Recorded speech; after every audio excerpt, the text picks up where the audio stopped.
Hello, welcome to Media Dialogues. Festive sales are a critical component of annual sales for most categories.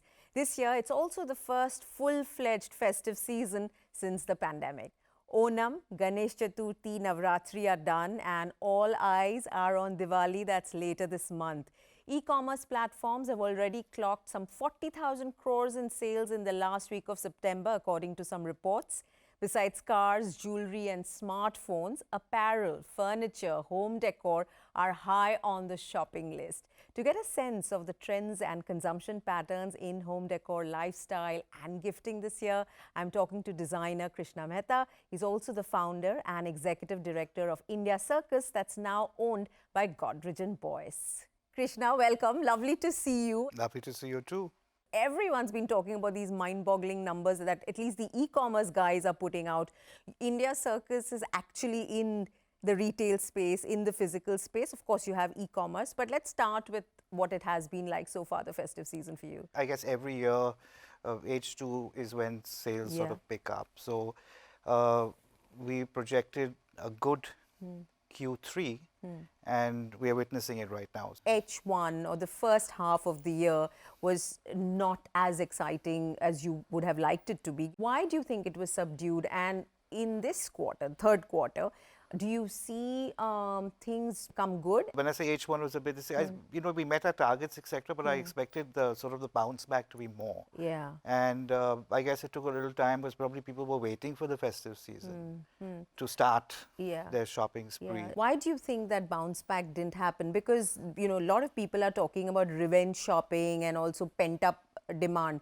Is it because in the sector that you occupy, people were spending even through the pandemic via on the online So we, channels? because we had a strong online presence, I remember month 1 and 2 of the pandemic were, the warehouses couldn't be open. But post that, because we had a strong online presence, it sort of got us going through the 1 year, 1.5 years of the pandemic.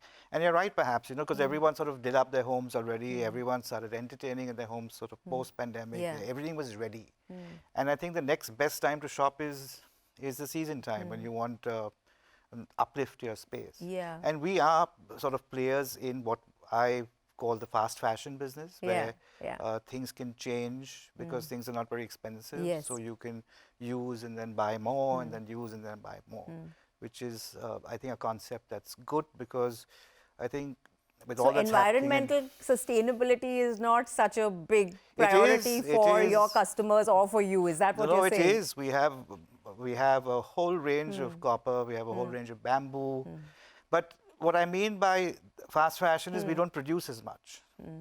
We don't produce some king load of products. So we allow something to sell through and then introduce something new. What are the trends in 2022, Diwali, Christmas? What are we looking at? We sort of suss the trend out by introducing design and seeing reaction. So in a way, we sort of create the trend, if I may say so gently. We create some sort of trend. Yeah.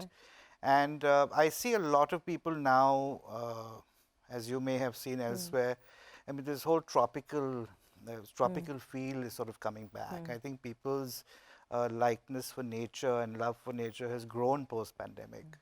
And I've noticed that, anything which has tropical plants or tropical birds, etc., is what I'd see the trend going forward. Of course, for Diwali, people will want other things. In terms of product range? We commission manufacture, like say a pottery bandas or whatever, right? What's interesting is now the production people in places like Mirzapur or Muradabad or all these places, they are taking the lead in terms of showing us sort of new product or new ideas. And what I mean by new product is a tray is a tray, but a tray can be in 30 or 40 different variations, right? So what's happening now is because they've seen our language and what we like, sort of innovating and coming up. And this is something that wasn't there before. Most craftsmen, except if you were the big boys, like my dad who used to export. You're talking about Zeba. Talking about Zeba, who used to export everywhere. If you were just a craftsman, then there wouldn't be any impetus to create new things. So that is a good drive. But in that, we also see that because our designs are so exposed in so many districts, people sort of pick them up and try and replicate them or copy them. But I take that as a compliment. There's no other way. But, you know, for instance, consumer goods companies, counterfeiting is a big problem, and they go after as hard as they can on counterfeiting where their brand and their products are concerned. Do you all treat it like that? Yes, we do. We treat it cease and desist. Cease and desist. But, you know, there's so many of these young people who are doing things out of their home. And I think the most sort of product copied from us is a wedding card. I mean, how do you, because you can tell why, right? Because a design will suit a wedding card, envelope, and all that. How do you, people apologize and things. So, you know, Krsnaa, there's this interesting trend that perhaps you may have started or may have been one of the early adopters, but today seems to be quite set, which is that designers, especially apparel designers, are all on the shopping list of big industrial groups, isn't it? How has the experience been for you, and why do you think it is, let me split that, why do you think that's such a big trend? It's a big trend because if you have to develop critical mass, I mean, you need to get someone sort of to be with you. At Godrej & Boyce, whether it's Jamshed Godrej or Nyrika or Anil Verma. I mean, you know, India Circus came in a way where sort of... it was in 2016, I think, when they first made the majority acquisition, isn't it? Yes, and the website was up for just a year, 2 years before that. And they noticed that there was something very interesting about the brand in terms of, you know, how it's... very distinctive. Distinctive about the brand. And I have to say, it's been a wonderful journey because whoever I've worked with and whoever has supported us has been wonderful. And I think the family has been wonderful. So you have 14 stores across India now, with the West being really where you're concentrated. Tell me a bit about your expansion plans and give me a sense of the breakup or the importance of the e-commerce and the physical store in terms of revenue share. We launched something called what we call the Mini Coco, which is the mini company-owned, company-operated store. So each of our stores are 600 to 700 square feet. Rents are low.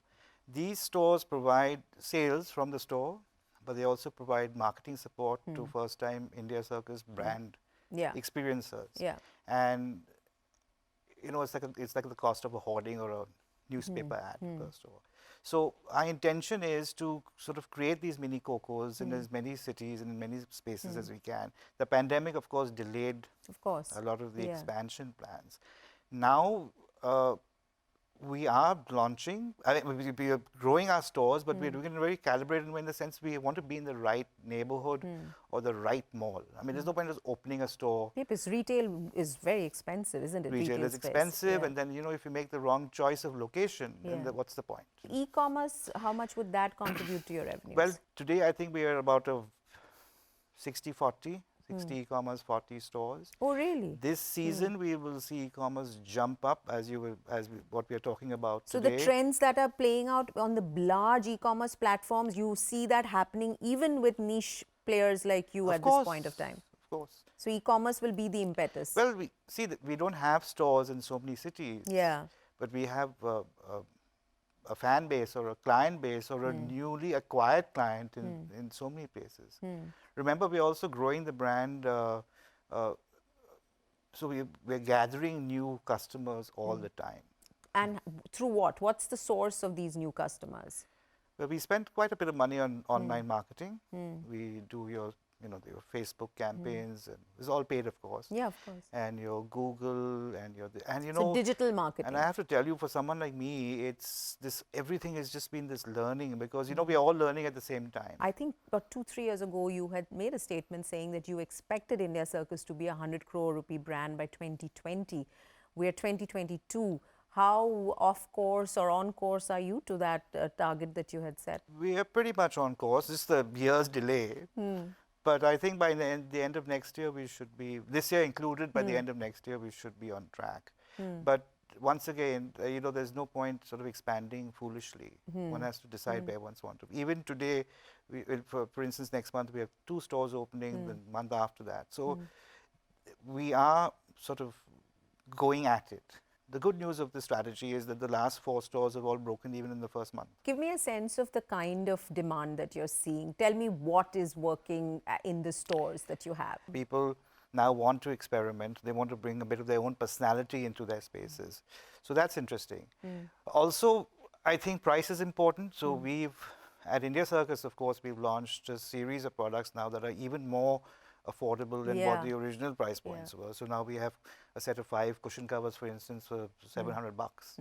And those sort of fly off the website, they fly off the shelves.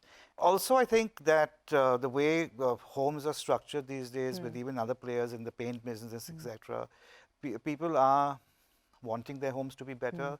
This all white wall situation is now gone. You want to leave viewers with some tips? What would Krsnaa Mehta recommend?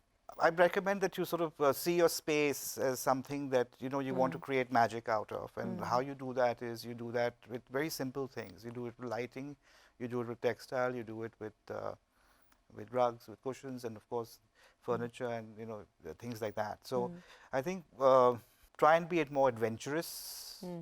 Bring in a little more color. Bring all your tea lights, and there's so many things one can play with. Thank you. I wish you and the entire team at India Circus a great deal of good luck and happy Diwali. To you too. Thank you. And thank you very much for watching. Look out for another conversation on Media Dialogues on CNBC TV 18. See you soon.